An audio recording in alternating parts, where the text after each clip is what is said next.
One of the things that Beth and I enjoy doing together is backpacking.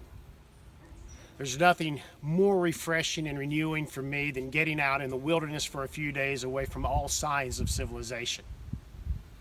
If you backpack enough, one of the things that you're going to run into is that you're going to reach a moment where you need to hitchhike somewhere. In fact, Johnny Massey, our church member who has hiked the entire Appalachian Trail, once told me, "You really haven't had the full backpacker experience until you've hitchhiked." Well, a little while back, Beth and I were backpacking and we needed to catch a ride into one of the local towns. Being the more experienced backpacker, I knew how to handle this. I put Beth out on the road with her thumb up and I hid. It's a real thing. People are far more likely, even near trail towns, to pick up a woman who's hitchhiking than they are a man. So she sticks up her thumb and the very first car stops. As she's explaining to them where she needs a ride to, I pop out from my hiding place and she says, "Oh, and my husband is with me." It was a couple that had stopped for Beth. The guy that was driving was a mountain of a man. I'm not talking fat. This guy was one muscle from his head to his feet. We had about 10 seconds to make a decision. Are we willing to trust our lives with this guy who's going to be behind the wheel of this car?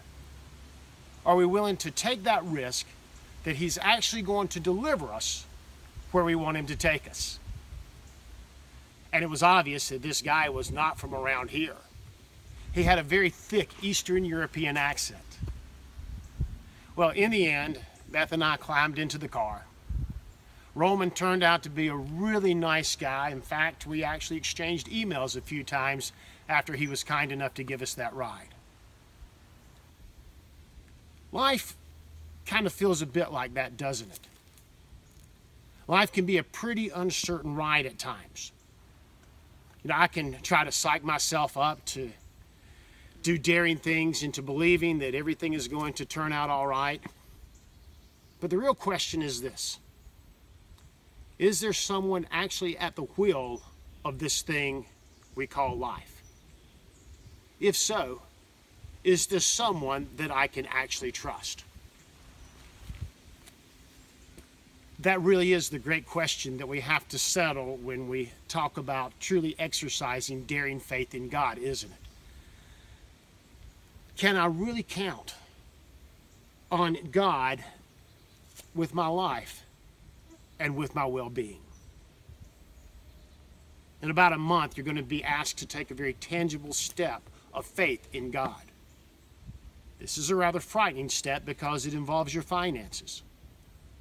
We're going to ask you to make your financial commitment to God through what your generosity to Garner United Methodist Church will be over the course of the next year.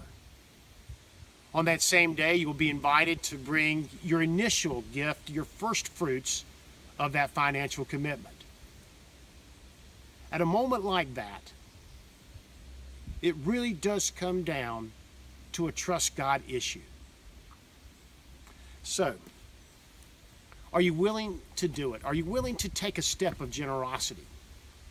Are you willing to reach out perhaps far beyond anything you've ever been comfortable doing again and say, "God, I trust you, and I'm going to take this step"?